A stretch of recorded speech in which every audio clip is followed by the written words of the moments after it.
Tak já asi za tým Kreativní Prahy trapně musím poděkovat Petrovi Peřinkovi, který ten tým vede celou tu dobu a vlastně za tím vším stojí, myslím, především on.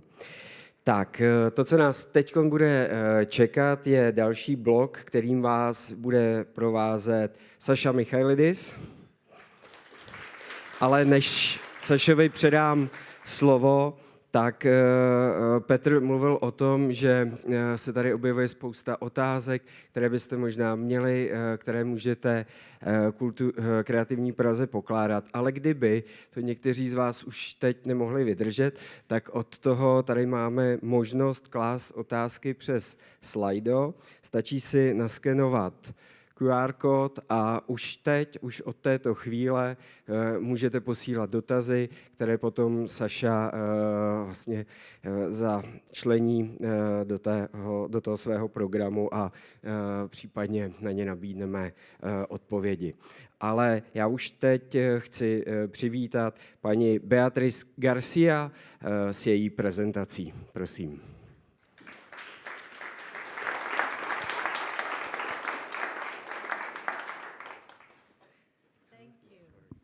Thank you very much.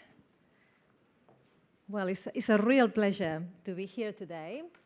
I will get myself a bit of water. And it's actually it has been quite an adventure to come here.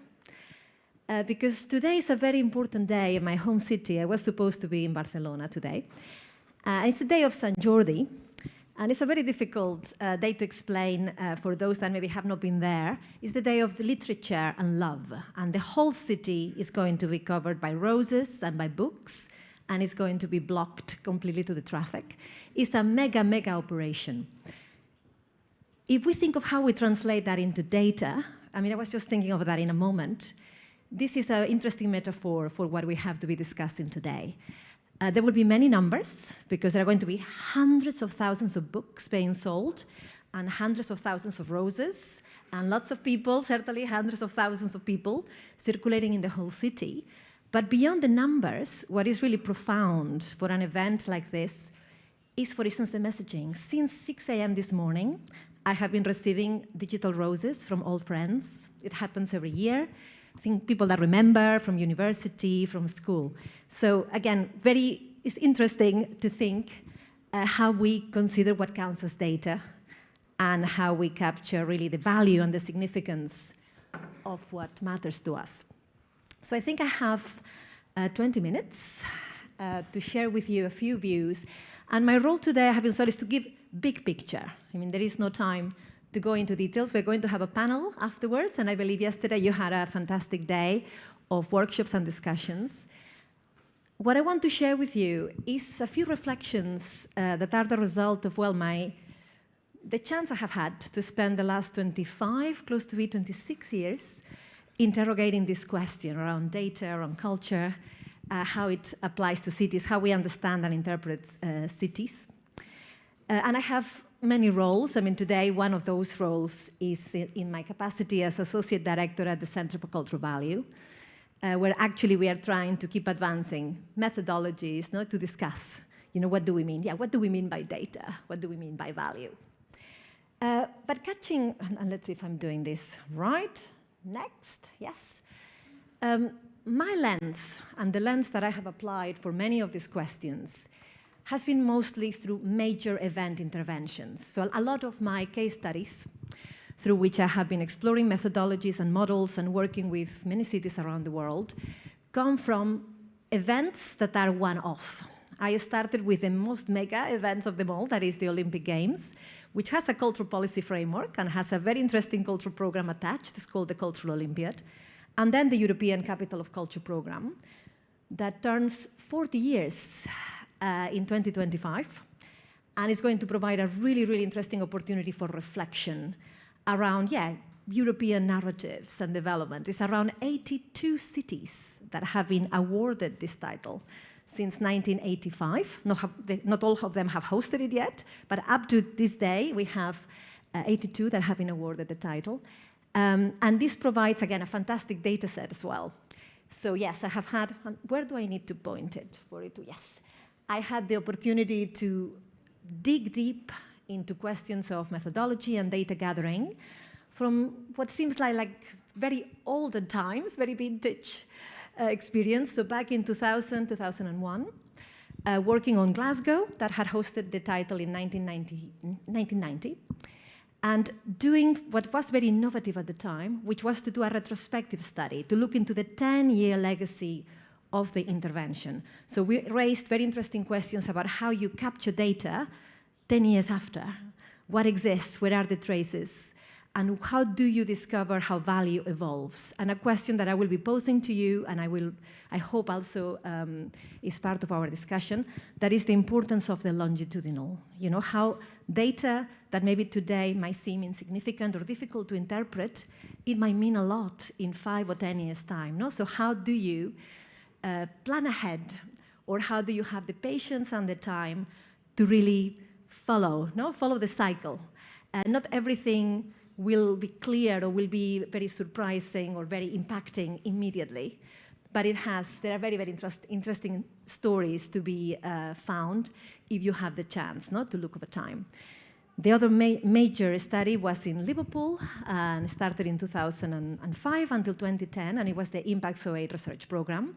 And this became a bit of a reference because we were able to be quite ambitious with it.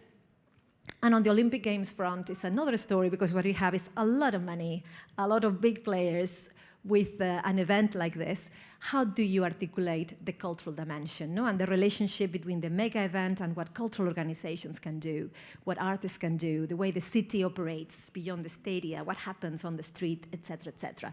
So really interesting work with London 2012 and now with Paris. So the Cultural Olympiad is going to be assessed in detail, and there will be really fantastic examples of that work being published later on this year. I keep struggling with the clicker. Let's see what I'm doing wrong.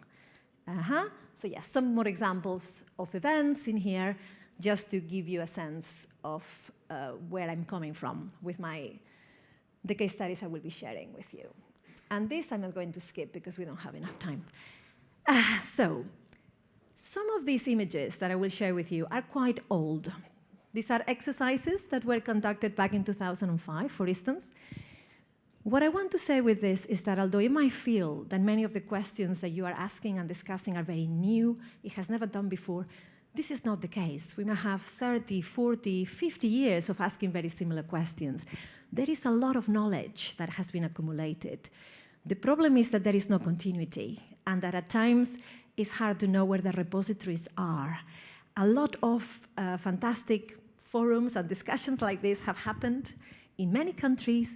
The problem is that no one seems to have the patience not to store that information and make it accessible in a way that we all understand. No? So that's really one of the key challenges, is how what you are doing now, how you make sure it can be found as well, in a few years' time, and how do you make sure that the questions you are exchanging here also can be accessed by those in other countries that have very similar questions.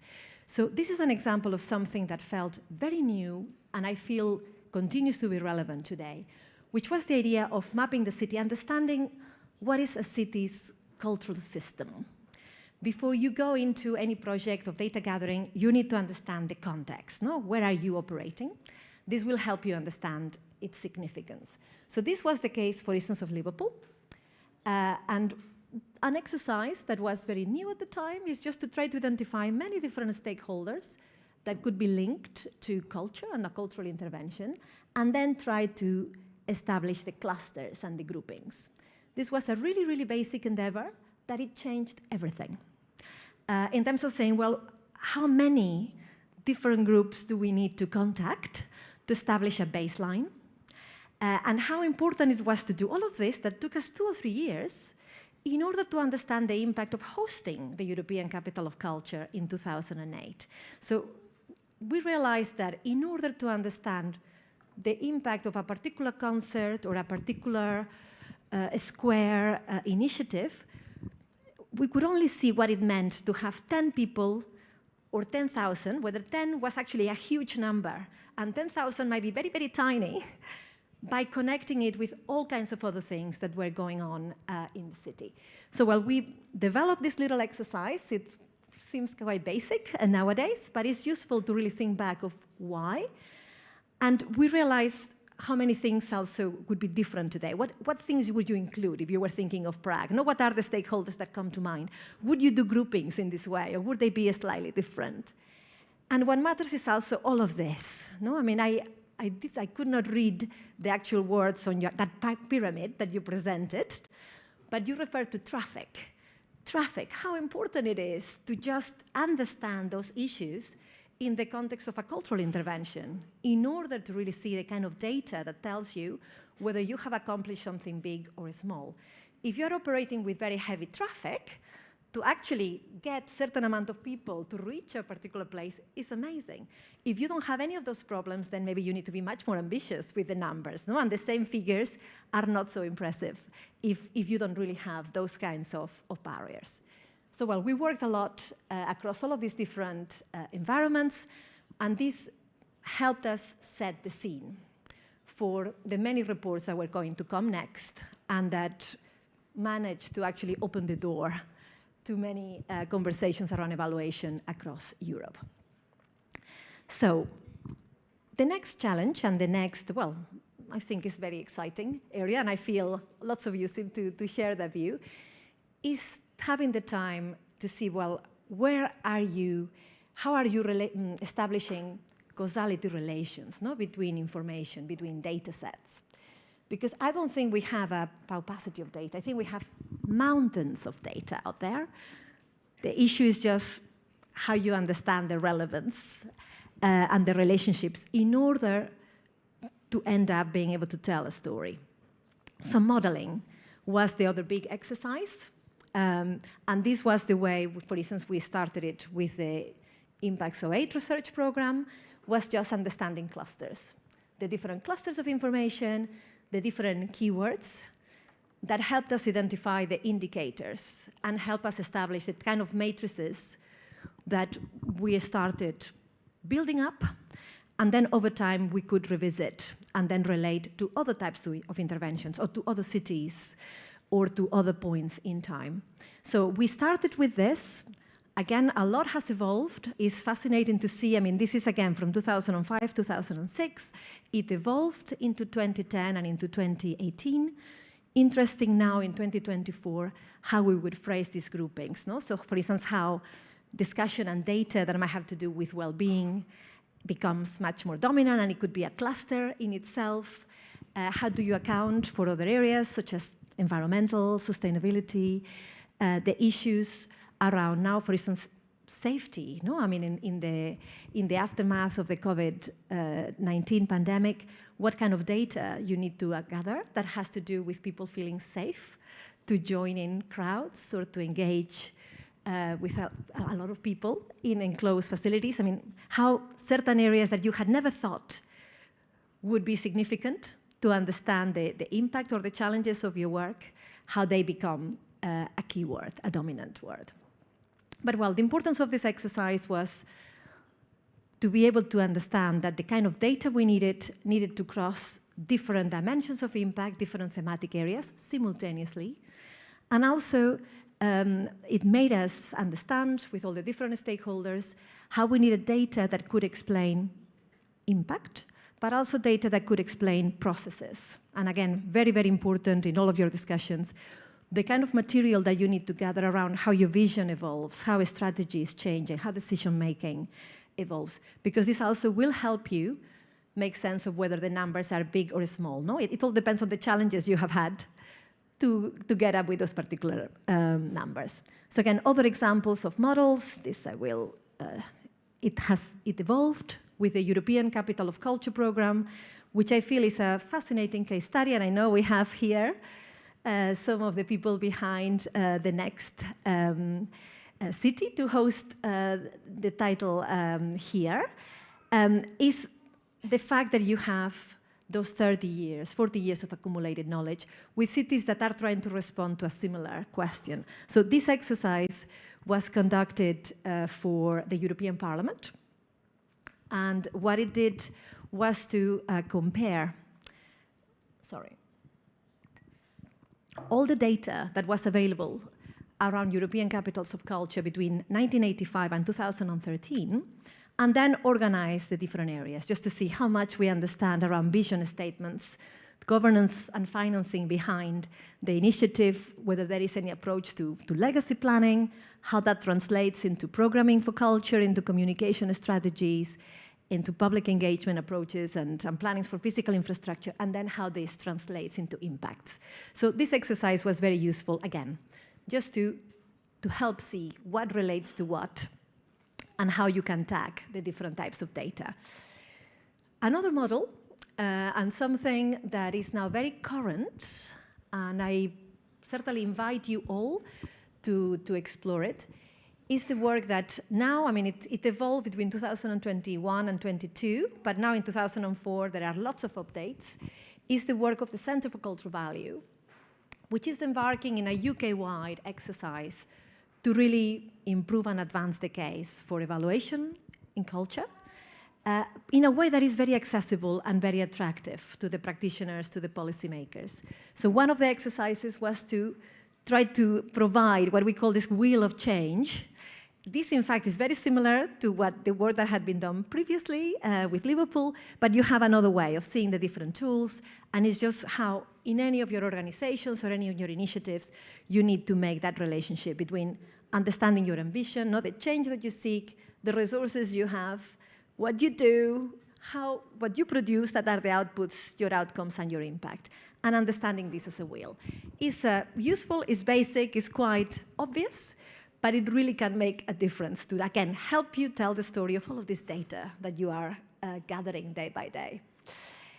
Now, so if you think, and if you have the time, to test these different models, and ideally agree with some of your stakeholders so that there are certain similarities, you can get into the next challenge, which is, again, how you make sense of the data that you're accumulating.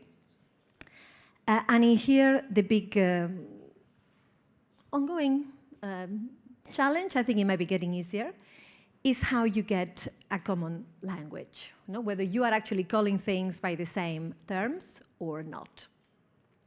So again, the interesting example and reference from what we are doing in the UK, we have started a national exercise that is to identify what could be considered the principles for evaluation. This is something that other sectors have done extensively. So in the health sector, in education, they have been doing this for years. In culture, that kind of conversation had not happened. And I wonder, again, in your context, how you feel. Yes.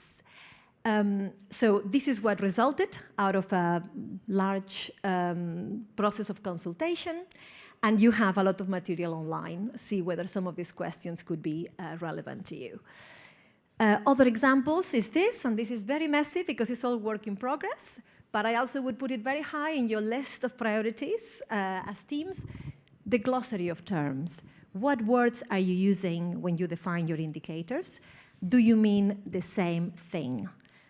So this, we are testing it with 11, 15 cities across Europe, and then we are going to be publishing this at the end of the year, but it's something like, how do you define activity, event, project, or cultural program?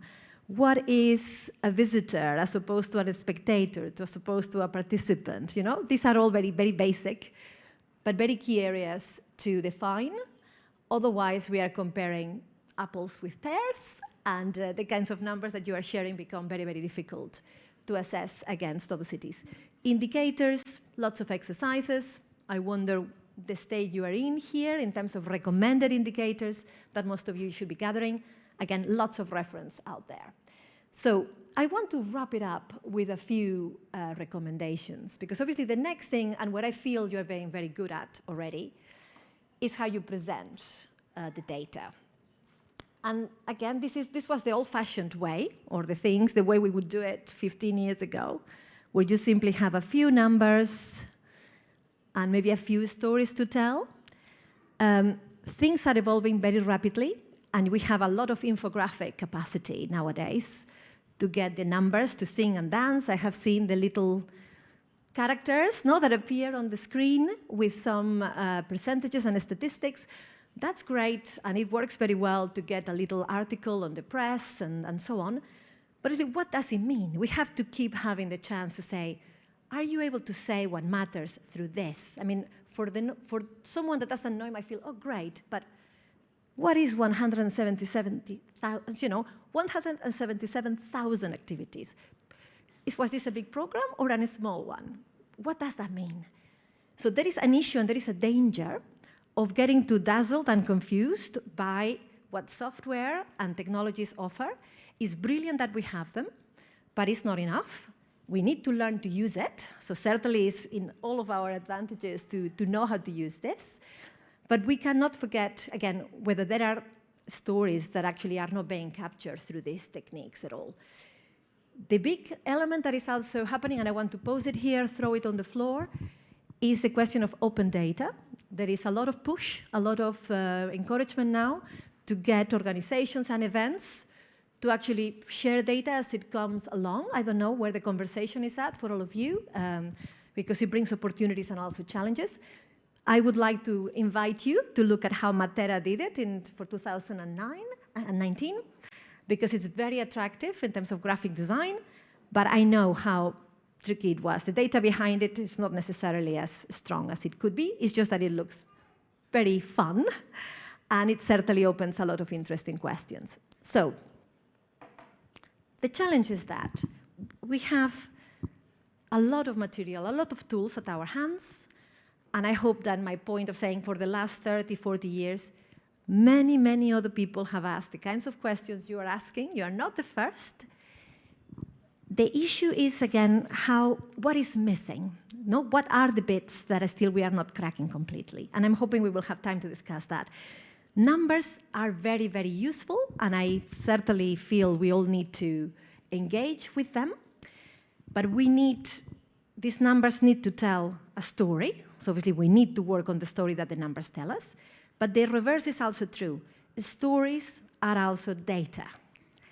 And the issue is now, how do we present those stories? No, we are not really getting there yet. We are getting very good at presenting the numbers. And I think the challenge is then how we get to interpret what they mean. But at capturing the stories, I feel that there is still more to do. So I would like to, I'm hoping, I don't know how you feel on that area. The issue of language, place and time, the contextual issues are essential to understand the significance of any piece of data. It's very, very valuable to do things. I think it's great that we are here multilingual, so we are not just doing it in English, because some of the things that sound great in English, do they make sense in your own language? Or are we getting into this loophole of a jargon that we'll more or less guess, but again, maybe we don't really mean the same thing. So very, very important to interrogate that from time to time. Try to have fun with it. It's difficult, but it's also very enriching. And obviously the long-term view.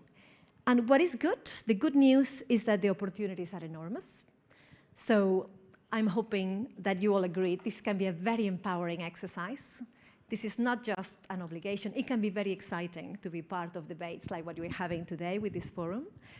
I think we are all getting very savvy with the tools, so it doesn't feel as dry or as intimidating as the whole evaluation and data conversation was just 20 years ago. There is a wealth of references. There are many, many networks out there. So I leave it there to see whether we have chance for one or two questions. Everything that I have referred to is published, is available for free online. And what is interesting is this, what looks very old or old-fashioned, no? Especially the study for the European Parliament is very dry. It's very dry, but there are lots of great nuggets, and we could translate that into a fantastic open data interactive model. So thank you very much. I don't know if I hope I got the right version of the word, and I look forward to having the chance to get a few questions. Thank you.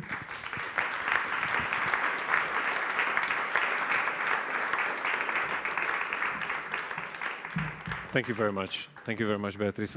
Dobré dopoledne i ode mne. Já položím, I will say it in English, yes. The question, so you don't have to put it all the time. Thank you.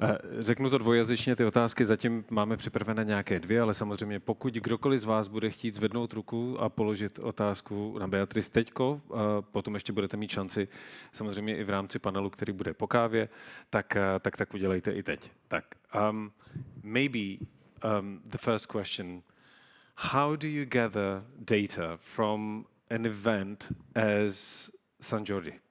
Yes. Jak sbírat data na takové události, jako je dnešní den, oslava svatého Jiří v Barceloně, kde se nám míchají jak měkká, tak tvrdá data. Where you have the hard data, but also a lot of soft data. And you have to plan it because the whole city is on move. Yes. So, obviously, it's an ongoing conversation. One thing that has become now very established is in terms of capturing the crowds. So obviously there is the whole discussion with the police and the techniques of the drones that obviously will do the mapping and monitoring of crowds. No, so no helicopters anymore, drones. It's the drones. It's the drones. So that has become a common thing with very multitudinous events. So for the city, there is now a dimension that has to do with volume and size, no, because it really has become massive, especially post-pandemic. So Las Ramblas, the very center of Barcelona, you have Las Ramblas, and going up into Gracia, it becomes this, what they call the super island of books and roses. So one thing that is being trying to be captured is the volumes of people. They have not yet done an app, but I think it might happen in the next few years. In some cases, there are cities that want also to capture movement of people. So when you get an event that brings everyone there, is like, where do they come from? Where do they go next? After they buy the book and the rose, do they go to a cafe? Do they go to the beach? Do they go back home? So now there is this whole thing of, as we all have mobile phones, obviously we are data gathering machines. We have become permanent data gathering machines. With events, can you encourage people to download the app of an event like San Jordi? And is it ethical, or how you use this in a way that is not scary and just controlling? Do you want to share your movements? The technology allows that. No? So obviously you could get a map of a city and how a collective event like this brings people together, and what does it inspire them to do? So that's one. Obviously, the different book stalls and rose stalls might try to account for what they sell, but I have to say many of them are very old-fashioned, and they don't want to be counting. So, I mean, I don't know how many of the transactions are cash. So again, it's not obvious that you get a perfect account of how much has been sold or exchanged, but you try to have... Sometimes on the street also? Yes, because it's all on the street, so it's obviously all the street stalls. And what I was saying, what no one is captured is that power of exchanges. Because, yeah, I mean, especially in the last 10 years, is that digital rose that you send people around the world. So any Catalan person that is, you know, in America, in Japan, that will be receiving digital roses today, if not real roses. So I feel that would be an area that I would recommend to the city. Can you do a project on that? Because you are missing a very, very important dimension of what the event is for. So yeah, I feel there are many, many layers that are not captured yet. Mm-hmm. But the numbers are being captured a little bit. And I wonder, yes, the whole drone question is becoming a thing. And it's interesting how it compares with how you capture, for instance, the numbers of people in protests. No? So if you're trying to capture celebration as opposed to capture disruption. But what is interesting is the impact it has on the police, for instance. So to have the police collaborating with a cultural event in order to capture a positive data. So yes. Actually data that are not about trouble and about crime, they are about joy. No? It's about people being very happy. And that is also a really interesting thing in terms of collaborations between departments. Positive data. Positive data. Yeah. Podívám se, jestli náhodou někdo z vás nechce zvednout ruku a položit otázku na mikrofon. Nikdo? Nikdo? Když tak musíte zařvat. Tak, pokud ne, tak mám ještě jednu otázku. You were talking about, pardon, v češtině. Beatriz mluvila o tom, že data už jsou tady vlastně dlouhodobě. Otázky jsou tady dlouhodobě, často i dlouhá desetiletí, akorát se k ním často nedostáváme, protože eventů je hodně, ale jejich výstupy třeba nejsou dostupné, což je vlastně docela zásadní věc. How can we work with the questions and the data that are gathered all around, but they are not available, as you were talking, that probably half of the work might be done up front with only gathering the right questions from someone else. Yes. So how do you... Some kind of an initiative to put all these questions around culture, even like in Europe, together? Yes, I mean, the issue, because the big challenge is standardizing. At the same time, if you have teams and people that can spend the time getting lost in the diversity, because really the diversity is also beautiful, no? The whole slogan, unity in diversity. Great, it's true. You need to be diverse, but also you need to be comparable in order, to really understand that you are bigger than the sum of your parts. So with a lot of the data, it's all about how you trace and track what kind of question was it asked. There is a danger with data, and the reason why many people in other sectors do not believe what you say, or are reluctant to believe the claims that are made from the culture and the arts sector, is if there is overclaiming or overinflation. So it's really important to be able to recognize the limitations and to be measured, so that when you have really something big to say, that is believable, that is credible. So it's important to avoid the temptation to overdo it and overinflate. The issue of overinflation happens when we do not understand the numbers. So for instance, a classic mistake, to refer to the number of visits as if they were visitors. No, these are not people, these are instances of interaction. And that's a very, very different thing.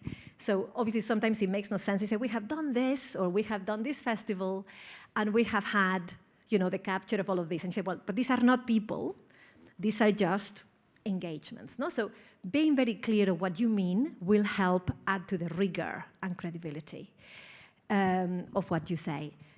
I feel there is a need for some bodies, like observatories or groups, that help you curate information.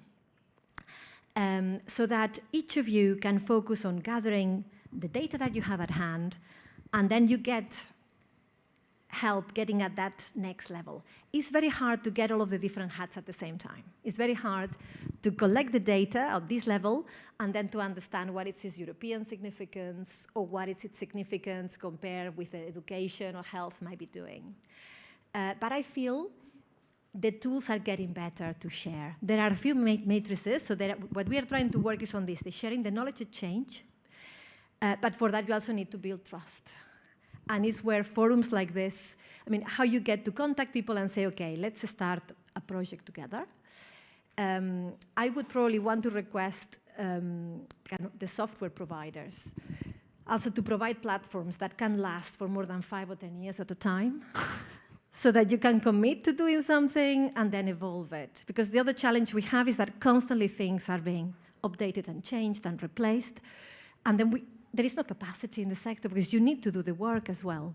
So it's like how to say, okay, for evaluation and for data purposes, can we commit to lock a system that has a longevity of a minimum 5 years, ideally 10, and then we learn how to use it.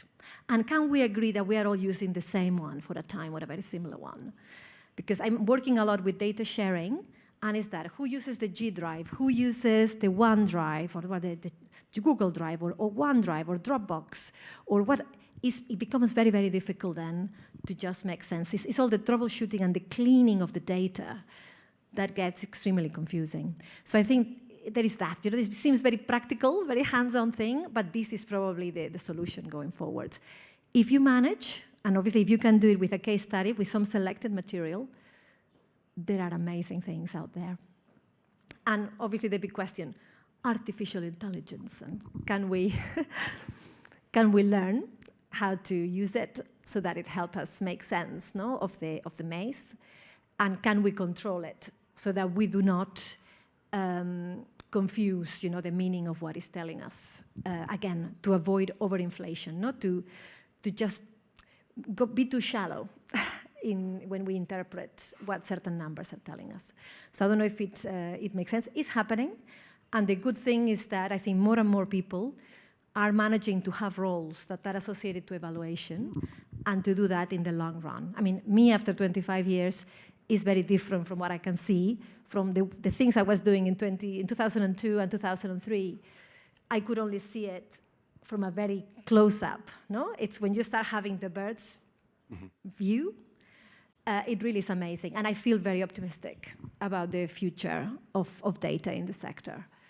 So it will happen. We need more people, that say, okay, I'm going to go into this for the long run. and mediators. And I'm going to spend time negotiating so that we agree to share the same platforms for a time and the same language, not the same glossaries. So I hope it answers a bit the question. Yes, but it raised like 55 other questions. Yes. I'm going to have a look if there's a question that came for you, because víme, že na slajdu je jedna otázka, která je výborná, ale která si myslím, že kterou si necháme po kávě na samotný panel. Yes, there's another one. Thank you for the great presentation. Do you use multipliers and input-output models to calculate economic impacts or other methodology? Yes. And obviously these are now the different teams. So obviously I just started with close-up, and my own specialism is more in narrative analysis. I mean, I come from the very qualitative. It's just that I decided, okay, I need to jump into the numbers. But I work a lot with economists and the different teams. One thing that was very important to the pioneering work that was done in Glasgow and in Liverpool was to take very seriously that economic dimension. So for instance, for the Liverpool case study, the claims that have to do with economic impact emerged after 2 or 3 very thorough assessments on the literature around economics and cultural economics.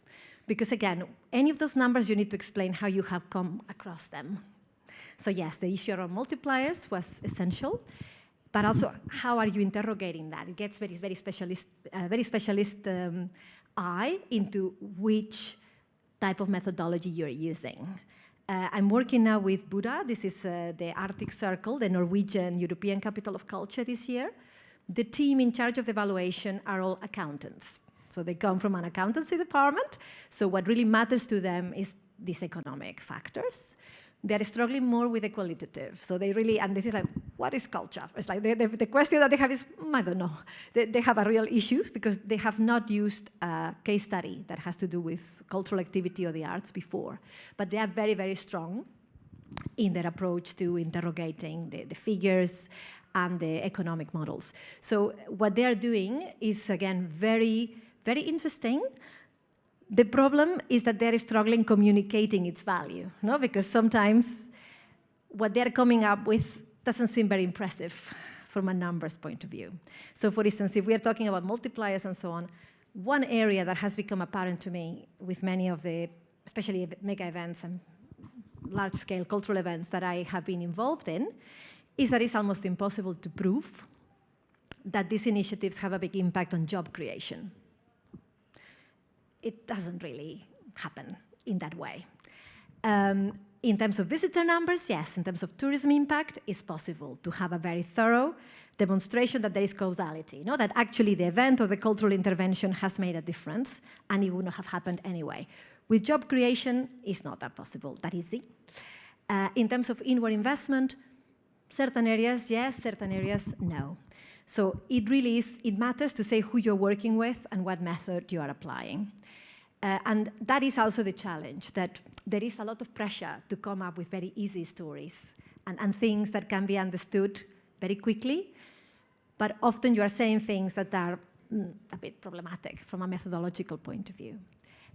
No, it's not passé, so the multiplier effect is important, but there are lots. I mean, the one area that I would say is that when we are talking also of causality dimensions and so on, it's very difficult to do it if it's very narrow. So you are able to demonstrate something significant, again, if you look into that longer term aspect. If it's too close up, it might be really very difficult to convey it. But well, I don't know if there was another question that was very specific or how we are doing with time. I mean, do we have time for one more question or no? We'll leave it here. Okay. No. But yes, those that want the detail and the nitty-gritty, go and download some of the reports. So obviously on the Liverpool one, we published 25 different types of studies. On London, there is also a lot of material. And obviously with the European Parliament one, that was just assessing the available data. But there are a lot of appendices and lots of footnotes. So yeah, those of you that really want the detail will find it. Will find the interesting nuggets of information. Beatriz, thank you very much now.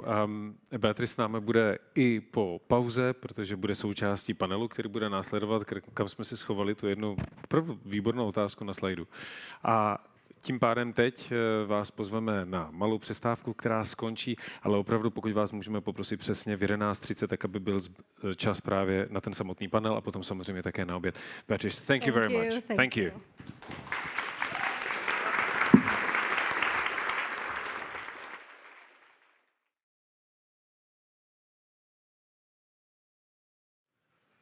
Ještě jednou dobré dopoledne.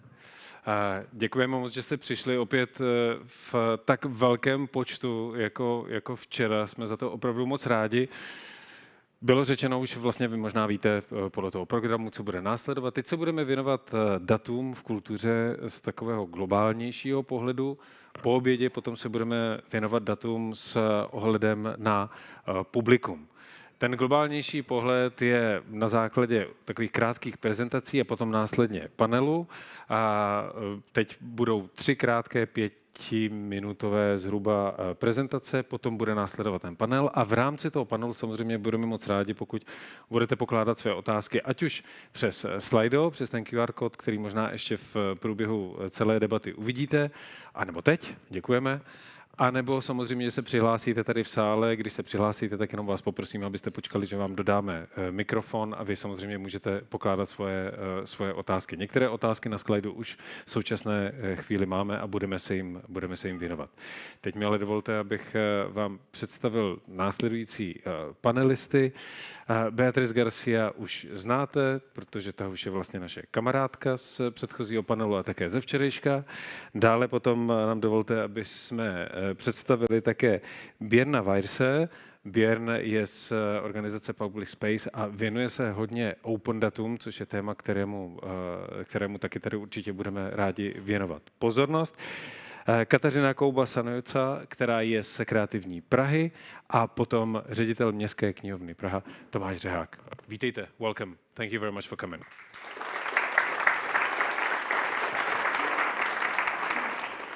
A já se posadím a Kateřina začne.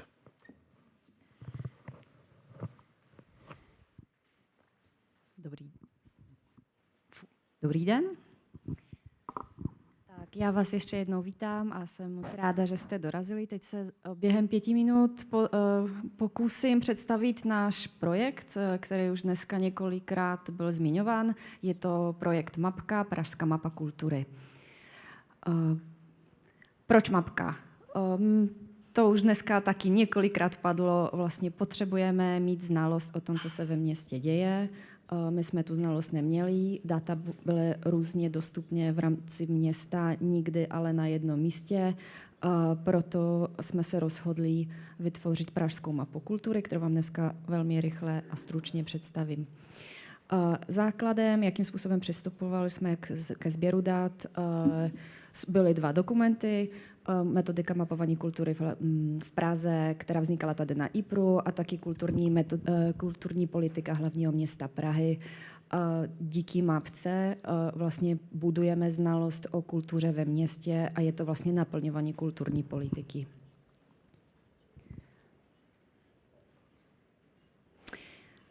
Jak mapka vypadá? Skládá se z 3 modulů: mapa, data a interaktivní přehledy. Zaměřili jsme se na zmapování 3 hlavních entit, což jsou kulturní akce, kulturní infrastruktura a subjekty. A vlastně v této chvíli na mapě jste schopni se podívat a uvidíte, co kde se nachází a odehrává a jaký typ akcí třeba se odehrává v dané městské části. Tyto data jsou doplněné třeba dalšíma kontextovýma údajema, jako třeba přístupnost nebo dostupnost, dopravní dostupnost. Další jsou tabulková data, kde najdete spousta dalších údajů, které jsme nebyli schopni zobrazit v rámci mapky, kvůli tomu třeba, že neměli nějaký adresný bod, a subjekty kulturních a kreativních odvětví. Třetí velmi důležitá věc jsou pro nás interaktivní přehledy a tady doufáme, že to bude i něco, co bude i pro vás velmi přínosné a taky jako dostupné. V této chvíli zobrazujeme na 5 oblastech spousta zajímavých údajů. Dneska už je zmiňoval Petr, takže možná nebudu úplně opakovat. Určitě zajímavé a doporučuji se podívat jsou Pražané a kultura, což jsou věci, nebo údaje, které nám vznikly na základě šetření chování pražských obyvatel. Zároveň budeme se snažit monitorovat vybrané indikátory pražské kulturní politiky, které jsou v rámci dostupných dat teď možné monitorovat v rámci dashboardu kulturní politika. Tady jenom ukázka rychle, jakým způsobem jsou ty data zobrazené. Jsou to jednoduché interaktivní přehledy, můžete si to tam jako vlastně různými způsoby překlikávat, vybírat oblasti, které vás zajímají a snad bude to přínosné i třeba po vytváření nějakých konkrétních vašich strategií, třeba organizačních strategií. Už teď nám ukazují data nebo přehledy spousta zajímavých informací o městě. Vypíchla bych možná dvě věci. To, že kulturní a kreativní sektor v Praze zaměstnává opravdu obrovské množství lidí.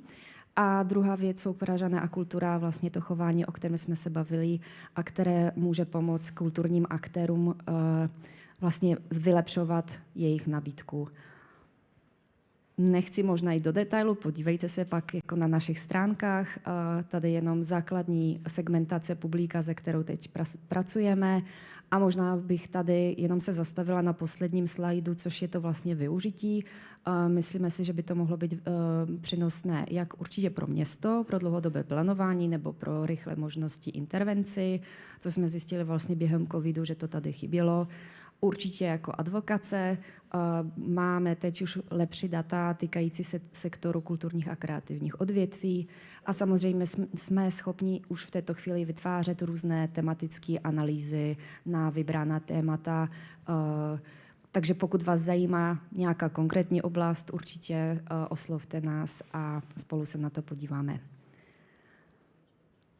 Ještě jednou bych shrnula na konci. Je to datový sklad, spousta těch dat, které teď jsou v systému, možná teď ještě neuvidíte v té mapové vrstvě, ale jsou už dostupné a jsou dostupné na jednom místě. Pokud byste měli zájem, podívejte se na stránky map.cz, anebo v případě, kdybyste chtěli nějakým způsobem s náma spolupracovat, nebo poskytnout další údaje, nebo pobavit se vlastně, jak to pro vás by mohlo být přínosné, ozvěte se mi na tento e-mail. Děkuju. Děkujeme.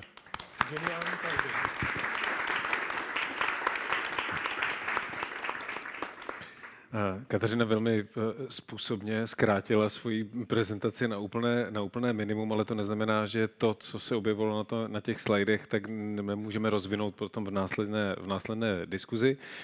Jedna z organizací, která skutečně v průběhu těch uplynulých desítek let jako jedna z mála měla opravdu spoustu dat, tak je Městská knihovna, která je sbírá nejenom dlouhodobě, ale hlavně dost precizně. A teď je samozřejmě otázka na ředitele Tomáše Řeháka, jak se s nima, myslím, že to funguje, až do toho promluvíte. A nebo ne? Tak si vemte ten od Katarzyny, to bude lepší. Tak jak s nima Městská knihovna umí pracovat? Děkuju. Já se postavím, já neumím mluvit v sedě. Dobrý den, dámy a pánové. Já už pracuji v Městské knihovně v Praze 32 let, z toho 22 let jako ředitel. Nicméně můj akademický background původní je jiný. Já jsem vystudoval matematickou statistiku na matfizu. Takže já prostě neumím mluvit o ničem jiném než o číslech v knihovně.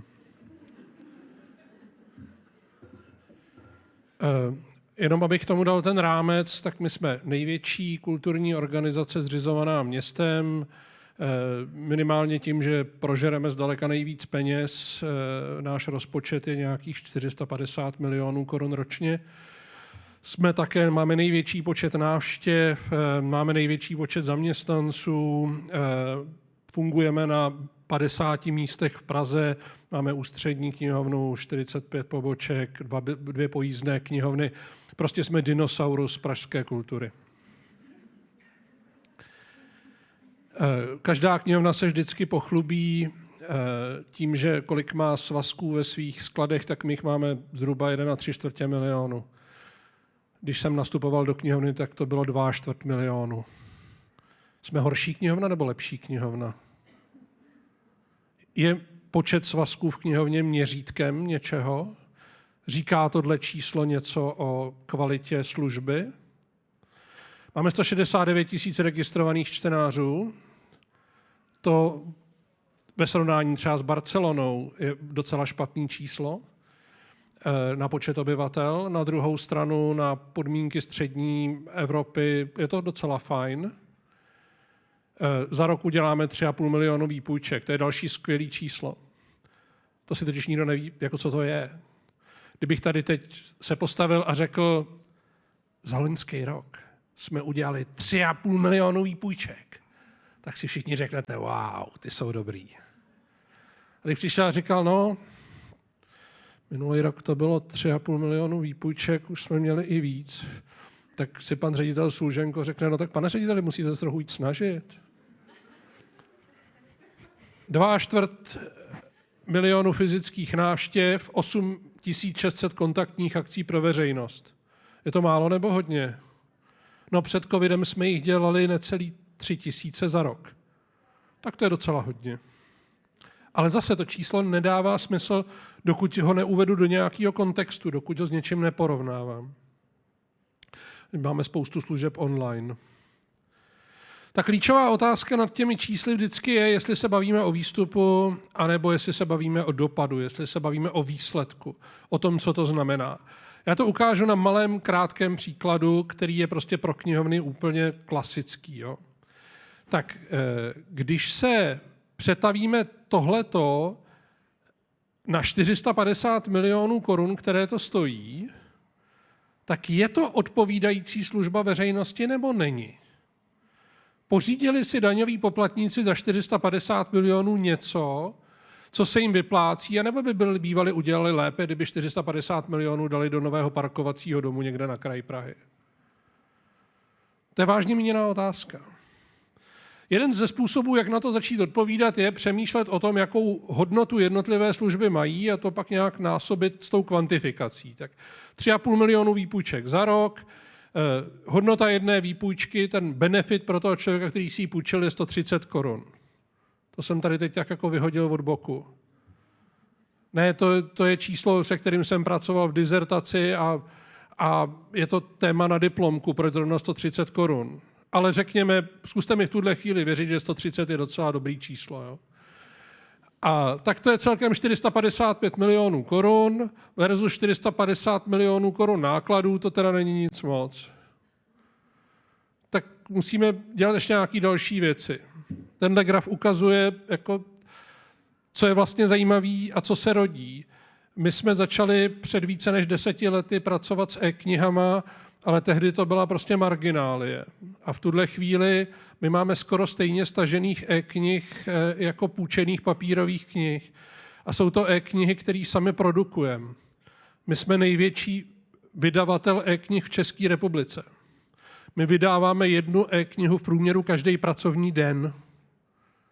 Všechny jsou dostupné komukoliv z vás z celého světa. Nejsou za žádným paywallem, nejsou za žádnou registrací, jsou public domain v pravém slova smyslu. A jestliže si řekneme, že ty stažené e-knihy mají zhruba stejnou hodnotu jako půjčená papírová kniha, budeme pracovat se stejnými 130 korunami a zase by bylo na samostatný téma dlouhý, proč tomu tak je, tak najednou máme ze 3,5 milionů výpůjček 6 milionů 700 tisíc transakcí a jsme na benefitu 871 milionů. To je lepší, když se to srovná se 450 milionama nákladů. To už je jako docela slušný return on investment. Kromě toho samozřejmě zpřístupňujeme 15 000 titulů časopisů odborných, vědeckých, ale taky politických, lifestyleových a jiných online. Takže za těch 60 korun, co stojí průkazka do knihovny, si tohle každý může prohlížet z domova. Taky prostě děláme těch 8,5 tisíce kulturních a vzdělávacích akcí pro veřejnost. Jako jdeme za lidma a ukazujeme jim, co je umělá inteligence, nebo zapojíme do dnů Alzheimerovy nemoci a prostě 8,5 tisíce vzdělávacích a kulturních akcí. Ale některý jsou maličký. Třeba přijde jenom 5 lidí na malou pobočku. Vyplácí se to, nebo se to nevyplácí? Je ten impact toho, co ta akce udělá, co přinese veřejnosti, odpovídá těm nákladům? To jsou strašně těžké otázky. Taky produkujeme další online obsah. To je přednáška Michaila Romancova, kterou jsme publikovali shodou okolností den předtím, než Rusko přepadlo Ukrajinu. Ta přednáška, pokud to nepřečtete, se jmenuje Rusko v mezinárodních vztazích a proč Rusku nerozumíme. A do dneška jí zhlídlo asi 350 000 diváků. To je výsledek, na který by se nemusela stydět celoplošná televize. Že jo? A tohle je tohle ještě kultura? Když začala válka, tak úplně první uprchlický centrum pro uprchlíky z Ukrajiny vyrostlo v Městské knihovně v Praze. Ze dne na den. Prostě část knihovny jsme vyklidili, vystěhovali jsme knížky a bylo tam centrum pro služby uprchlíkům. Tam dostávali ty povolení k pobytu a adresy, kam se mají. Je tohle kulturní služba nebo není? Samý otázky. Děkuju.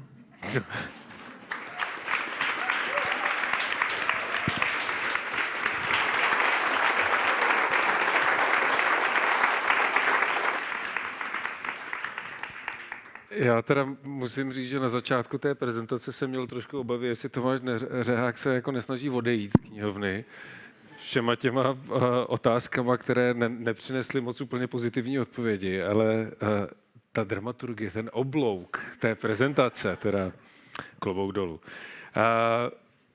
Tomáš si myslím, že skončil dost pozitivně, tak uvidíme, jakým způsobem to pojme teďko Björn. This was a positive ending of a I was talking to you in English now.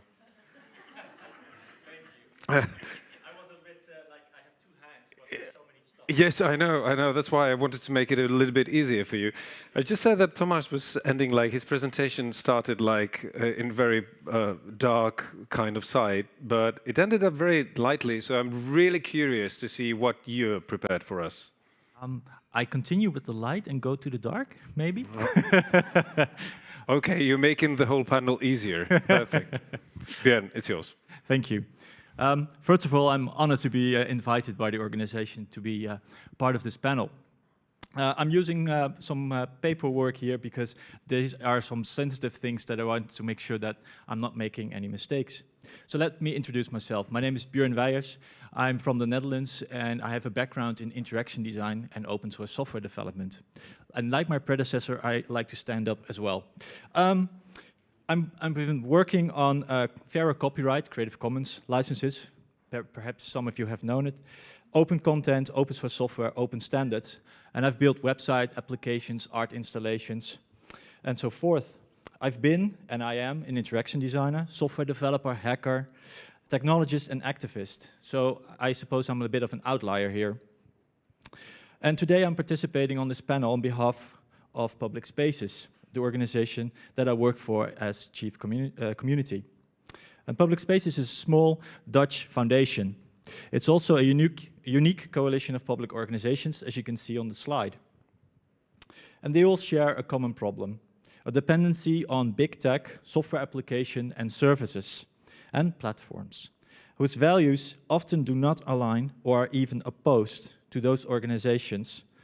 Can you please return the slide? Yes, please. I'll make sure that I handle it. Thank you.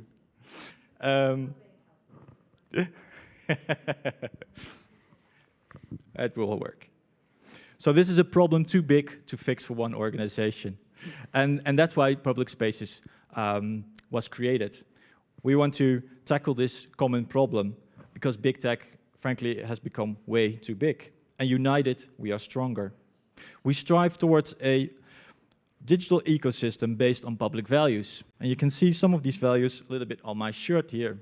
We're talking about openness, open source, accessible information. We're talking about sovereignty, people, not products. We're talking about accountability, responsible behavior in governance. And we would like to have it human-centered, not deceptive designs, no dark patterns. I think everybody knows these cookie walls, where if you don't want to have the cookie, you're more or less obliged to jump through all kinds of hoops. And we do this by raising awareness and connecting all kinds of organizations. One of the things that we do is also organize a conference in Amsterdam, June 6th and 7th. You're all invited. So if you would like to know more about PublicSpaces and the things that we do, I've included a QR code to make sure that I'm not overstepping my boundaries with the time too much. So let's have a look at the slide that you've been seeing already. But that's not a problem, because this is about data, open data. We're talking about the weather, for instance, or we're talking about website statistics, Spotify, Netflix. All these types of data can be seen as rather innocent data. And like my predecessors have been talking about data, I think you have a pretty good idea how wide the range of types of data is. We're talking about numbers, we're talking about audio, video, meta information, sensor data. It's really, really big. So how do we know that we're measuring the right thing? Well, when I think about measuring data, I think about this image that you can see here. It's about a plane from World War II. And they've been looking at these planes to assess how they should armor these planes a little bit better. This was done by Abram Wald in World War II.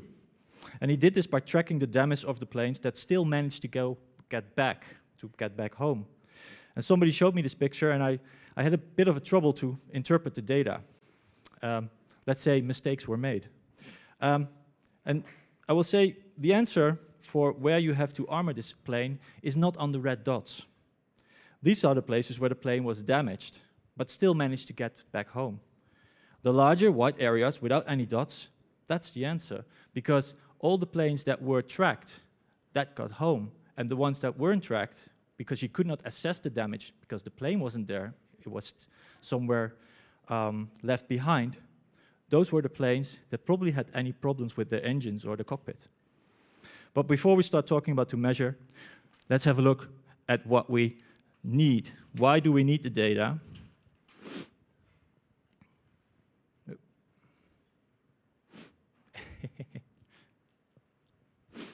Why do we need the data? And this is where I'm going a little bit doom and gloom, and I'm also going to be a bit of a devil's advocate.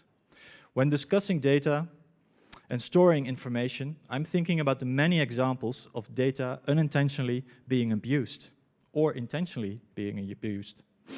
Consider the many, many data leaks of big and small organizations over the last few years, either by mistake or by being hacked by criminals. At the beginning of the year, there was a major breach with 26 billion records of data which were distributed. But even if it's not leaked or hacked, data can be used in ways previously not thought about. I'd like to tell you a bit about this Dutch civil servant. You see a little photo of his face over there, Jacob Lens. In the Netherlands, just before the Second World War, there was a need for a better resident registration system. Such a system is used for keeping track of marriages, births, deaths, all these kind of things. And the Dutch government at that time wanted to have a better and more organized system. In 1939, it was operational. But Lens wanted more. He wanted to be able to identify every citizen without a doubt. Just before the outbreak of the Second World War, the Dutch government at that time decided that this was a step too far and called it in conflict at that time with the Dutch traditions and values. And Lens was a bit disappointed about this. A few months later, the Netherlands was occupied by Germany, and they had a great need for the ability to identify every citizen. Lens worked on this, and it caused a lot of problems. His work actively contributed to the oppression and persecution of Jews and other people in Dutch society. And the moral of this story is that a lot of the data needed for the Dutch government at that time was perfectly innocent data until the Dutch were occupied by the Germans. And at that time, it became a valuable asset to oppress the Dutch society. And recently, I've read about lavender in the Israel-Gaza conflict. It was in the Dutch news. I'm not a very emotional person, but that made me tear up. It's an AI system which the Israeli military employs to determine who should be terminated or assassinated. And now I'm going to quote a part of it, and it's not nice. Lavender learns to identify characteristics of known Hamas and Palestinian Islamic Jihad operatives, whose information was fed to the machine as training data, and then to locate these same characteristics, also called features, among the general population, the sources explained. An individual found to have several different incriminating features will reach a high rating, and thus automatically becomes a potential target for assassination. The more information and the more variety, the better, the commander writes. Visual information, cellular information, social media connections, battlefield information, phone contacts, photos. While humans select these features at first, the commander continues, over time the machine will come to identify features on its own. This, he says, can enable militaries to create tens of thousands of targets, while the actual decision as to whether or not to attack them will remain a human one. However, sources said that the only human supervision protocol in place before bombing the house of a suspected junior militant marked by lavender was to conduct a single check, ensuring that the AI selected target is male rather than female. The assumption in the army was that if the target was a woman, the machine had likely made a mistake because there are no women among the ranks of the military wings of Hamas and the Palestinian Islamic Jihad. Data can get people killed, still. And there's even more, and I won't be going into that. It's darker and darker. And also in the Netherlands, we've had problems with the Dutch childcare benefit scandal, which led to suicides and children removed from their parents, based on data being interpreted wrongly or even racist. So this is pretty dark and gloomy. So before we start collecting data, regardless of the context, we need to know why we need the data and determine our goal. We need to envision the potential negative consequences of collecting data and the type of data we collect, who may use it, when they may use it, now and in the imaginal future. And luckily, the GDPR helps us a little bit with this. I'll try to continue a little bit faster. So we need to ask a lot of questions. And I think I'm going to skip this over because I'm not going to read out all the questions to you. You can make a picture if you need to. The previous speakers have touched on this subject as well. Data requires lots of questions to be asked and careful analysis before we make any conclusions. To finalize, some time ago, I heard this, that data was coined the new oil. Oil still mostly fuels our industry, allows us to heat our homes in the winter, drive cars, create plastics, and probably has some other benefits. And like oil, data has lots of benefits. It's cheap to store, easy to gather, helps us make decisions, hopefully the better ones, and even allows us to create new data. Think about generative AI and combined or deduced data. But oil can also be hard to remove, burn, leak, poison our environments, kill, contribute to our climate crisis, and have unintended side effects such as plastic waste. Let's learn from oil and not make the same mistakes with data. Thank you very much, and I'm looking forward to our further panel discussion.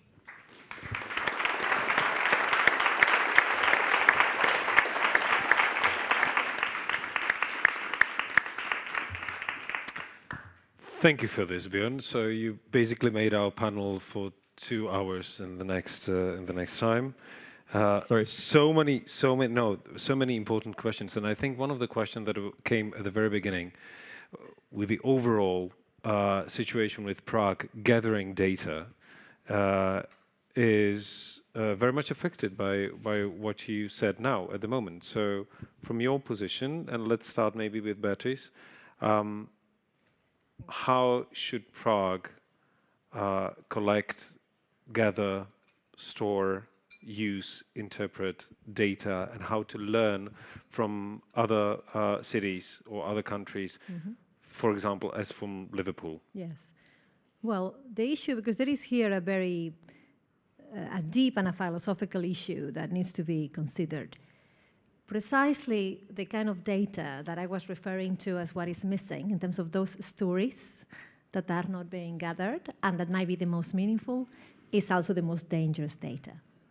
So is the data, so the kind of data that could help you prove and demonstrate the value of what you do in the most meaningful and profound ways is the kind of data that could be abused in really dangerous ways. So that is the dilemma. The numbers that we are talking about are reasonably harmless. I mean, they can always say something, and it's okay. It doesn't tell us too much, and we can try to believe that they're important or meaningful, but they're reasonably shallow. That means they are less dangerous. So it's true that, so beyond how we do it, the problem is that if we had the capacity and the imagination to capture the kind of data that I feel is really the most inspiring, we get into this very dark hole. So what do? We don't try at all? I mean, I think that is really, really a very, very interesting and valuable question, especially if we do not believe that there is a way of protecting it completely.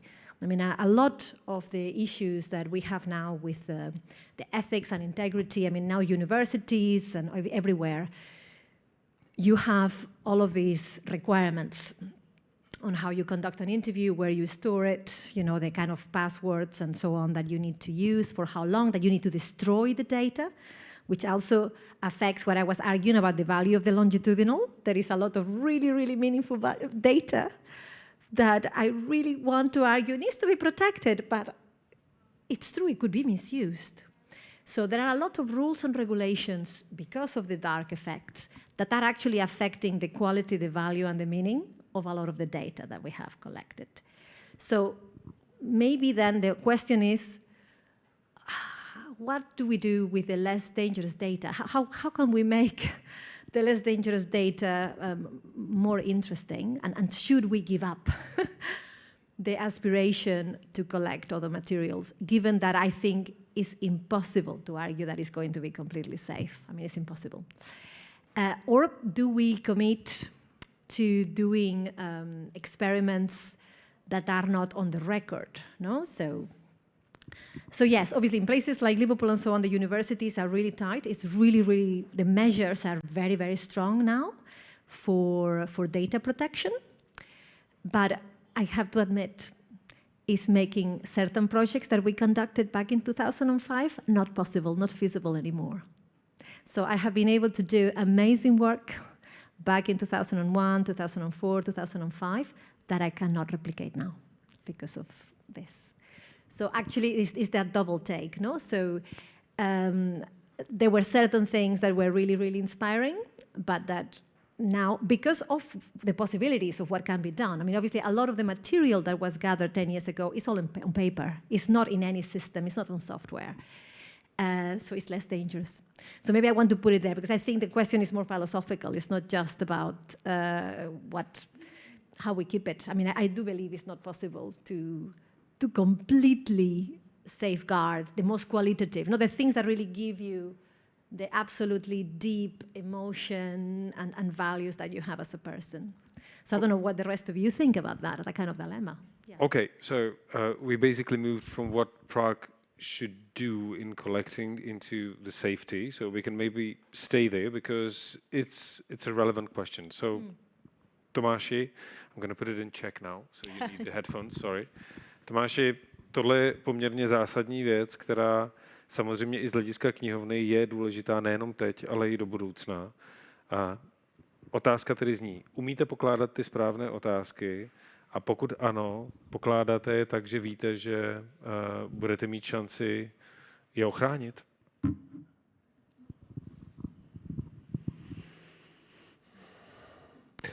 Jestli jsou to správné otázky, to ukáže budoucnost, protože ve chvíli, kdy kladete otázku jako moderátor nebo jako výzkumník, tak nikdy nevíte, jestli je to ta správná otázka, protože teprve čas ukáže, jakou měla hodnotu.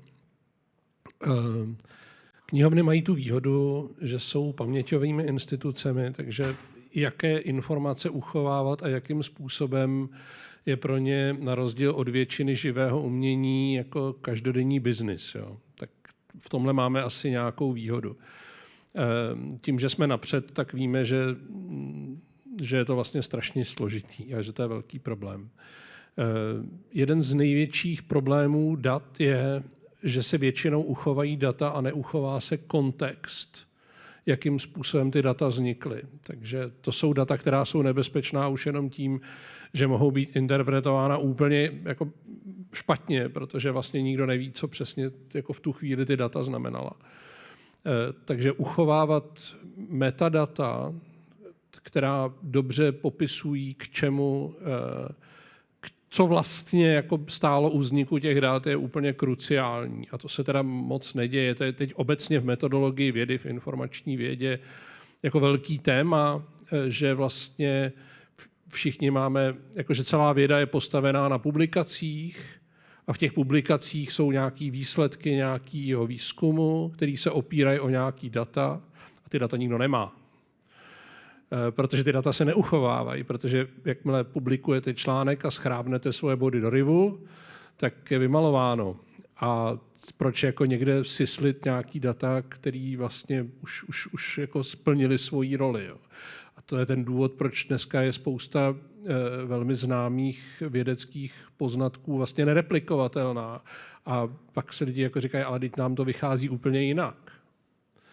A tohle samozřejmě platí, a věda už tohle řeší dlouho a zatím se v tom potácí a nejde jí to. A kultura do tohohle spadne. Jo?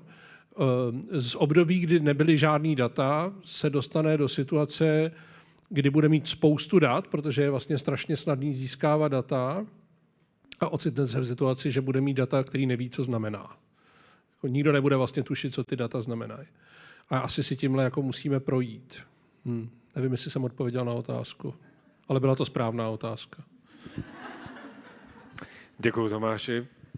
Zatáčku jste vybral dobře, odpověď ale byla efektivní a efektní. A myslím, že docela dobře navazuje na to, co teď Katarzyna může nám říct, protože jedna věc je, že několik let pracujete na platformě, že několik let pracujete na aplikacích, že pracujete na sběru dat a pak je samozřejmě otázka, jestli právě tato úskalí, která přijdou, která do určité míry trošku schazují tu euforii toho sběru a tu práci s těmi daty, tak jestli vlastně jste na ně mysleli už v průběhu a jestli teď vlastně na ně myslíte i do budoucna. Děkuji za tady zajímavou otázku. Já bych možná řekla, že my jsme opravdu jako na začátku.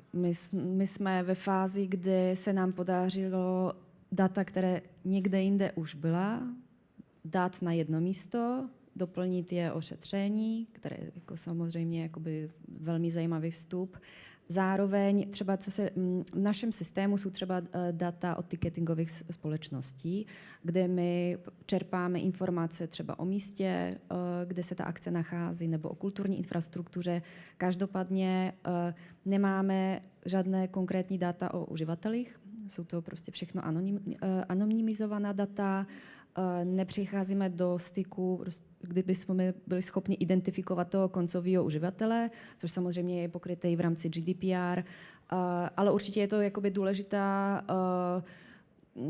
je to důležitá věc, na kterou musíme myslet do budoucna, protože samozřejmě třeba i ten druh šetření, které teď máme, je prostě malé šetření na malém vzorku a budeme chtít to rozšiřovat. Takže určitě je to je to zajímavý kontext, na který musíme myslet, ale v této chvíli jsme rádi, že máme takový základní přehled ohledně města a myslím si, že to využití nám hodně zastřešuje ta kulturní politika, právě, že nás nezajímají jako narvat všechny data, které jsou možné teď na trhu do toho systému, ale vlastně sledovat to, jestli ty data nám dávají smysl plnění toho cíle, toho slíbu města směrem k obyvatelům, že ta kultura se stává třeba přístupnější, dostupnější nebo prostě opravdu pro všechny. I have a question for both of you now, in English. Do you have some kind of, let's say, advice based on your experience that you have from your cities, your organizations, your countries, how Prague should address this whole process of data gathering and methodology in terms of what is happening now, because we are at the very start. There will be a lot of cooperation with not only the institutions that are now, but maybe with other towns, with other institutions. So is there any kind of simple advice on how to work with it based on the experience that you have? Beatriz or Björn? Well, yes. I mean, obviously, the one thing that is emerging very clearly is take seriously the safeguards. No? So within the same way as within the health system and in hospitals, there is a way of protecting data. So let's not be naive in the cultural sector, and let's not think that it doesn't really matter. It does matter. If you take seriously how to protect the data, then you can be more ambitious in the collection front. So don't do that as a kind of second thought. Just plan for that in parallel. Put the resources. It's not a waste of responsibility. It's a responsible thing to do. Certainly the other area is about really being thoughtful about the questions that you ask. So it's going back into something, because at times we just gather too much. We gather far more than we can cope with. And that again is dangerous. So you are having a lot of things that is a big responsibility to store and that you will never use properly because it doesn't really matter to your strategy or you don't have the capacity. So yeah, be thoughtful. Take very seriously those models. I mean, I have given you many examples. You can choose one.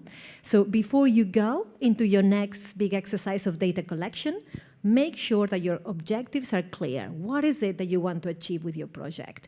And that will help you prioritize and really manage that data much better. Because gathering data is the easiest thing in the world. What is difficult is how to interpret it, how to store it, how to protect it. So maybe let's collect less data, but better. No? So take more time on really the thinking and the reflection. And then what we will end up with will be higher quality and probably less of a burden for you going forwards. That would be a thought. Yes. So what you're saying is to think more about the questions. Yes. And their number of the questions. Yes. And it will help you be more strategic as well, because it all goes line in line. So obviously you have been promoting this cultural strategy for the city. So make sure you have that coherence. These things are never pitch perfect, and you might have to review that. But it will help you, again, being strategic, prioritizing, and it will help you cope. Yes, and I would like to add to that. I like that you said that minimize the data, but maximize the results that you get from it. And what I always wonder about is when you're buying tickets, for instance. Nowadays, if you buy tickets, usually you get them by email. So why do people need my address? Why do we need my gender, for instance, or my age? Well, age is maybe something like, are you older than 18? Stuff like that. So that's just for the practical parts of it. And what I also would like to add, because just to offset my doom and gloom story, there's also some happy stories. With PublicSpaces, we've been working on a project that's called Open Cultural Data. And in this, we try to combine the forces of the cultural organizations in the Netherlands by sharing calendar data. So what we've been doing is we've created sort of a hackathon and all kinds of exchanges between these organizations, and we came to a standard for how to put event data on your website. And if you put it in that standard, then you can easily share the data. And this allows you to create like calendars. So for instance, for Prague, I can imagine that if everyone is using one standard on their own website, then you can easily automate that, gather the data, and create a calendar. And in the same way, you can do this with recordings. Like if we're recording events like this, we've been experimenting with an alternative for YouTube, and that's called PeerTube. With PeerTube, you can have your own YouTube as if, and you can easily share the videos among more organizations. So for instance, if your video becomes very popular, then on YouTube you don't have a problem because your users are paying with data for the bandwidth for accessing the video. But if you're hosting it yourself, that might be very expensive. So by sharing the load among different servers and different organizations, you can provide the service similar to YouTube. So that's I think, a positive story that I would like to share with you. And there's only one thing that I would like to add on the data part. And that's what's been bugging me about the data part is we're talking mostly now about, I would say, meta information. So not the data that influences, for instance, the contents. And I'm afraid that we should not overlook this. Because as we know from perhaps Netflix and Spotify, it does influence the contents that we're watching by how the media works and how the data provides insights into what makes a profit and what doesn't. Myslím, že Tomáš si vzal mikrofon, že něco... Ne? Nejenom protože už konečně funguje ten druhý, tak to je dobrý. Takže jenom pro jistotu si ho držíte, to je dobře. Myslím, že tady je jedna otázka, která přišla na slajdo, která je důležitá v kontextu toho, o čem se bavíme, ale je samozřejmě otázka, jestli to není pochopeno jinak. Přečtu ji tak, jak ji paní nebo slečna Jana napsala. Proč kulturu plánovat zhora? Proč nenechat lidi, aby tvořili spontánně a živelně to, co chtějí oni? Není trochu pyšné si myslet, že víte lépe, co je správně? Kateřino, možná by mohla začít Kateřina tohleto, protože se to týká sběru dat. Já myslím, že ty dvě věci se nevylučujou.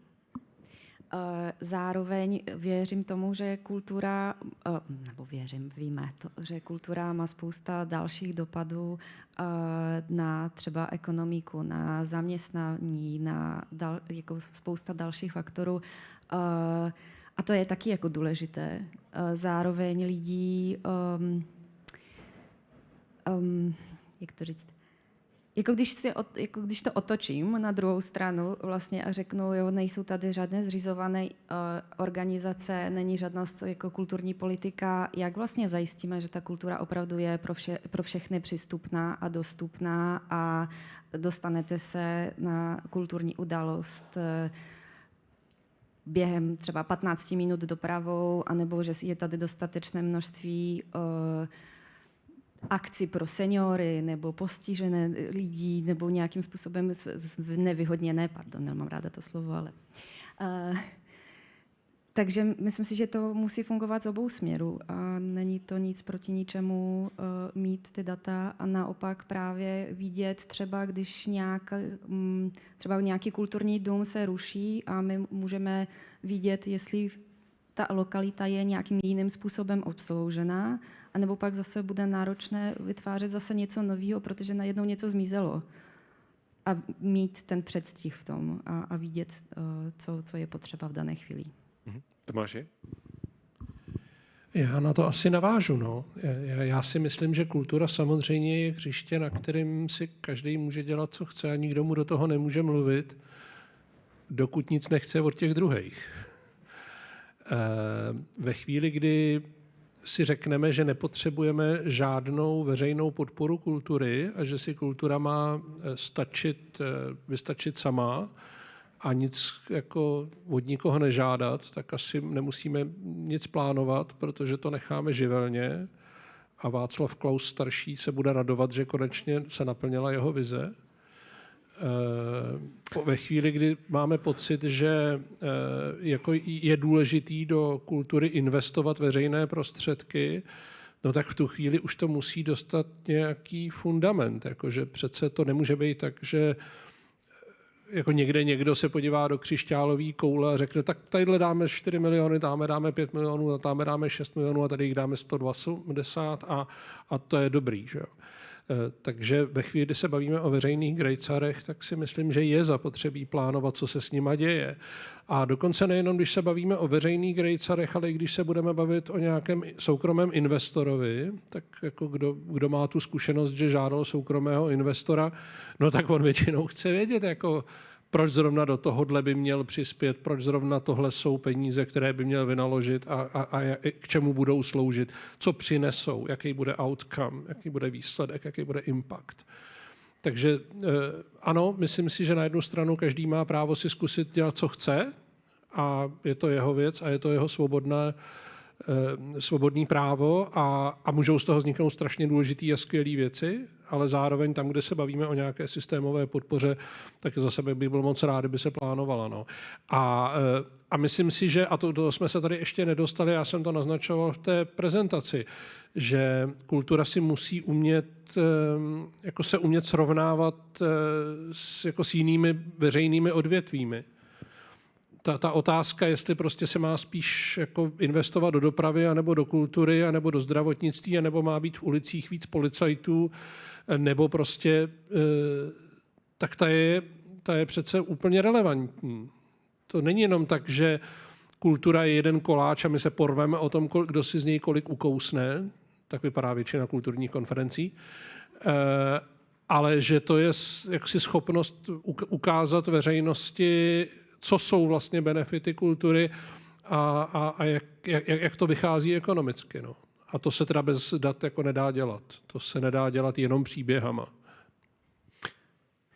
A další otázka na Beatriz, nejdřív tedy nasměru na Beatriz a na Björna. Pro některé občany je důležité zachovat právo na nedigitální život. Tyto osoby nechtějí být vyhodnocovány a datově vytěžovány. Má kultura ignorovat tento trend? Thank you for that question. I think it's an important question, and I think it's going to grow. I think there's going to be more and more demand for the non-digital life, and people will pay to go to detox places that are off the grid if they struggle. It really, as always, is about balance. There are trends. Obviously, we have an explosion of opportunities through the digital environment. It's never representative of the whole. So it all depends, again, on your question. What is it that you want to know? So depending on what you want to know, you will realize what are the kinds of people and the kinds of communities that you need to reach out to. And I think it's certainly very important to include in your questions those kind of levels of information that cannot really be gathered through the digital world. So I refer to these apps that are existing now within special events as an opportunity to capture the experiences of audiences. That's partial, because that's only about those audiences that will want to first download the app, but also that will have a phone and that will take it with them when they walk around. That's not the whole population or the whole community. So no, clearly the answer is, of course, you have to capture that, and I feel it's going to become even more important in the next few years. It changes from country to country, because obviously there are environments where even what we take for granted here digitally, it doesn't really appeal. But I do believe in our environments, in Western societies and highly advanced economic societies, non-digital options will become a choice. No? So it's not just out of not having the access, it's actually not wanting to engage with activities in that way. And culturally, that will be significant in its own right. So as well, I mean, we're talking about data, and a lot of what we have been dealing with seems to be with the numbers and with a higher volume. And obviously, lots of debates that we could have also with big data. So obviously, one thing is also big data and how that can be harvested and analyzed. And another thing is the data that you collect one-on-one and almost manually.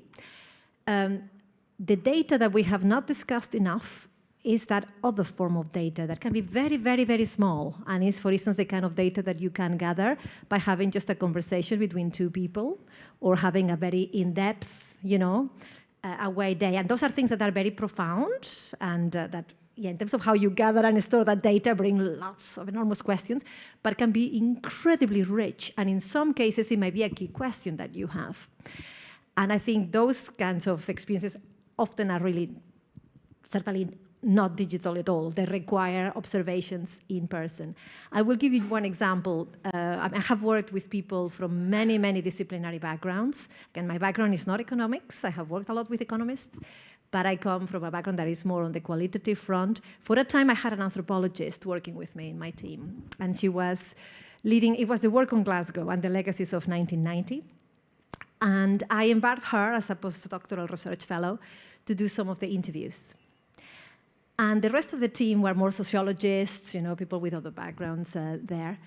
When she was analyzing the interviews, the kinds of notes that she took in order to assess what was emerging out of the conversation was if a dog was barking, was there all kinds of data that she gathered that you would not have thought as relevant. She thought it was very important in terms of understanding the mood, the kinds of associations. So she was registering all kinds of layers that you might feel is noise and irrelevant, but actually was really meaningful in order to understand the context about how that conversation evolved, how that person ended up making associations. In another project, we were working with drawings, so get non-verbal information from people. It was about how they related to Liverpool as their city and the places that were meaningful to them, where they conducted their leisure. We didn't use the word culture, it was about leisure. And it was all about drawing, where they go. And they would draw the house of their grandmother and how it linked to the river, and that is also data. So no, I feel that question is something we have to keep in mind, and it just takes me back to the first point. What do you want the data for? What is the vision? What is the strategy? And that will help you, again, reason what is the kind of data you require and what is the right tool to reach out to it. Björn, I'm going to just enhance the question also with another question that came, and referring to what you said, that the data is the new oil. And the question is, but aren't data also the new religion, dataism? Oh, I like that one. Yes, that's a very good one. Like religion, you have to interpret old scrolls where you have to see what somebody means. So in a certain sense, I think, yeah, that might be the case if you're not careful about it. Like Beatriz is saying, is that you have to be very careful about what is your strategy, where are you going to use the data for, and how you're collecting it, analyzing it, but also how can you create new data from the data that you already have. So I'm going to take it a little bit further into the way that we are now using AI, machine learning, and all kinds of algorithms. And I would say that we should be careful about what we get from the outcomes. Like Tomáš was already referring to, what are the outcomes from this data, and how has it been produced? For the way that we are now looking at data, like Beatriz has been describing, there's been a large human factor.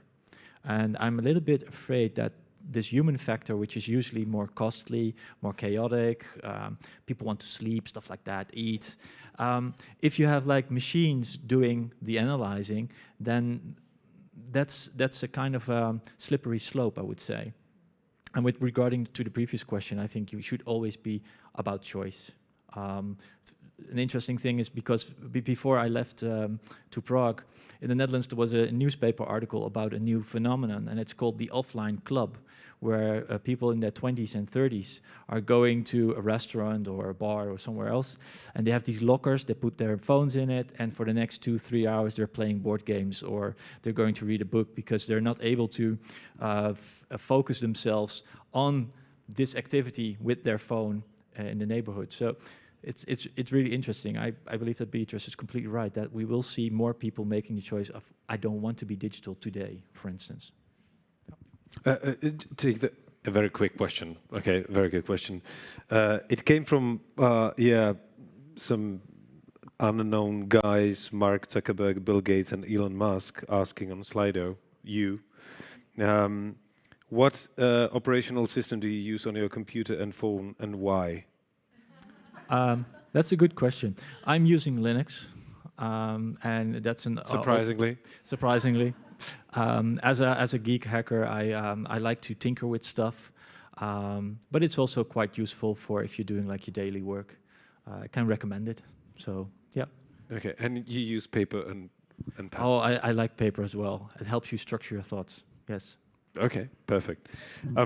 I think that we are like over a little bit, but the main point that we should end with is, once you think about where Prague is now, where do you think it should go in the next few years with the cultural data? What should be the approach?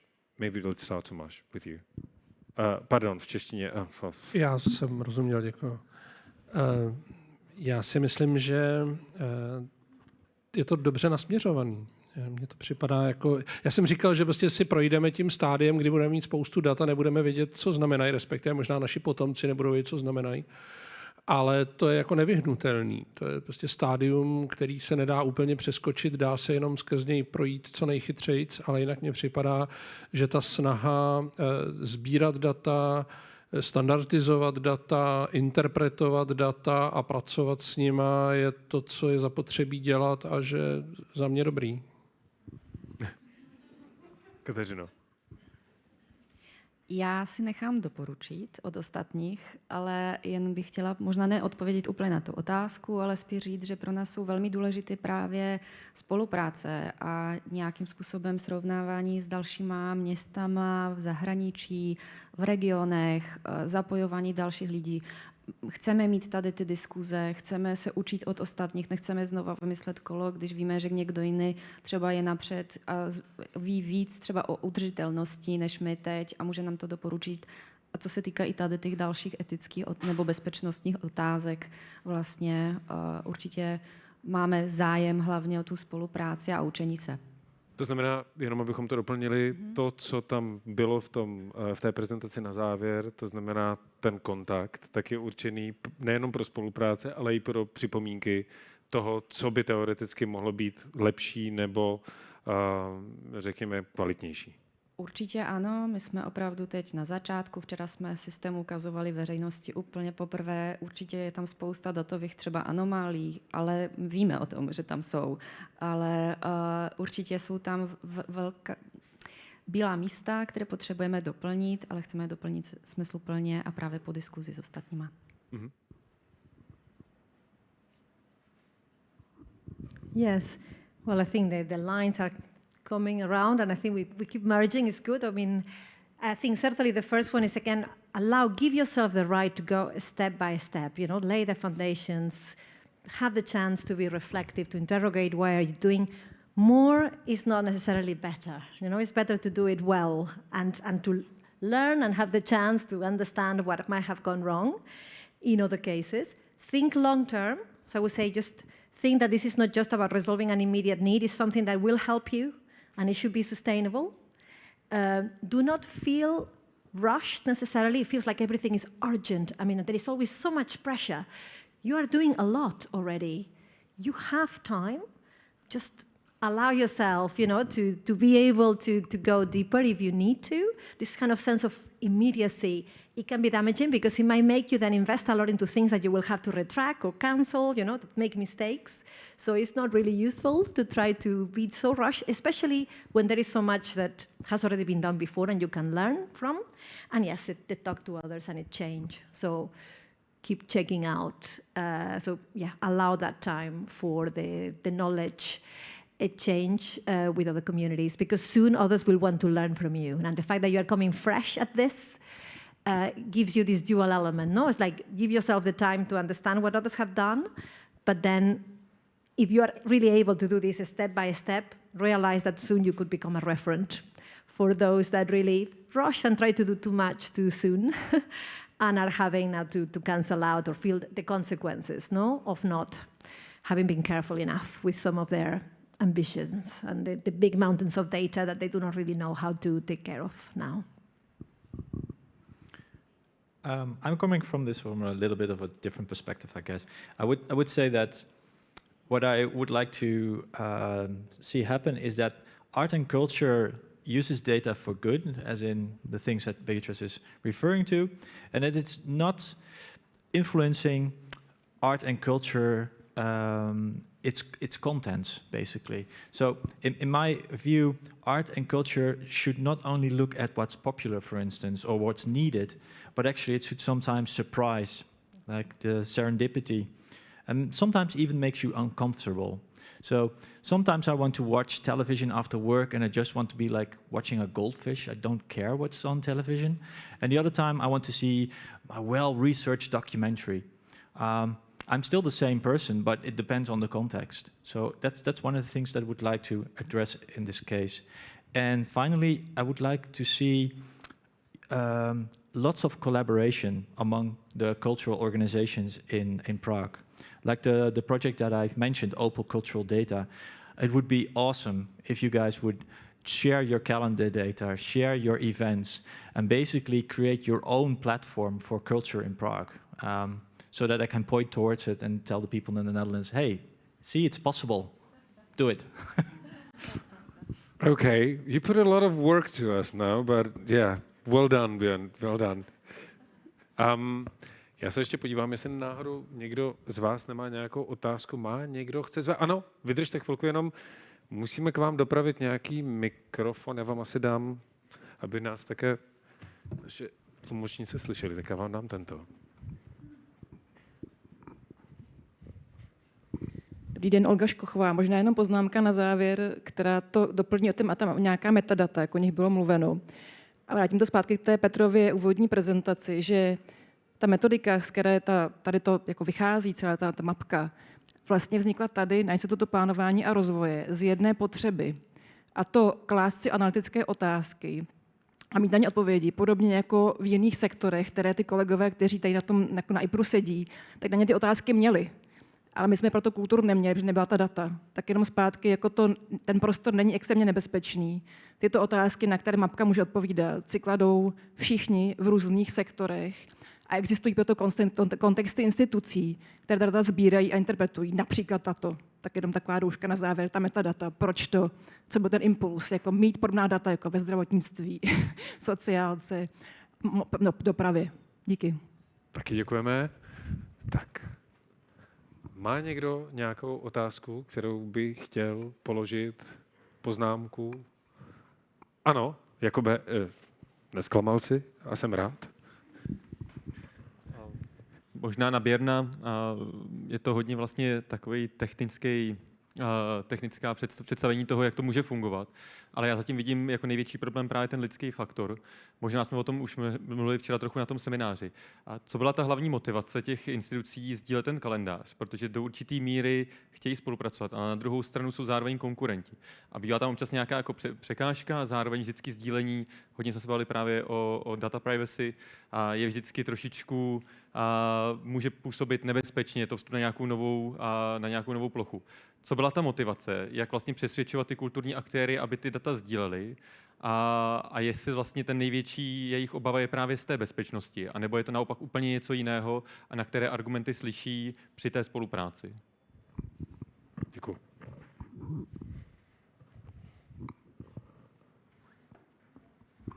So this was an experiment. So they wanted to experiment with this, so that makes it a little bit safer. Because an experiment may also fail, for instance, or you may discover that you need to change things.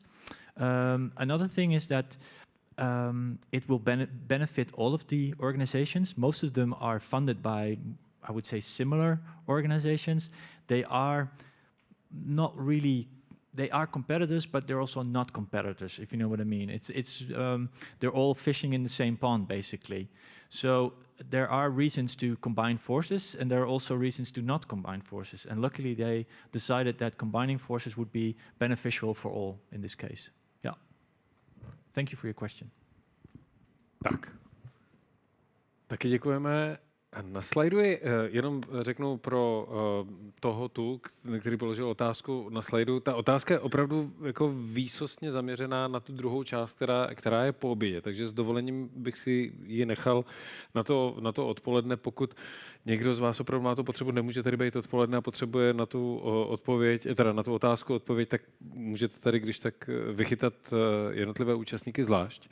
A pokud není žádná otázka, tak my vám moc děkujeme, že jste byli na této dopolední části a děkujeme také všem našim panelistům Björn, Beatriz, Katarzyna, Tomáš. Thank you very much.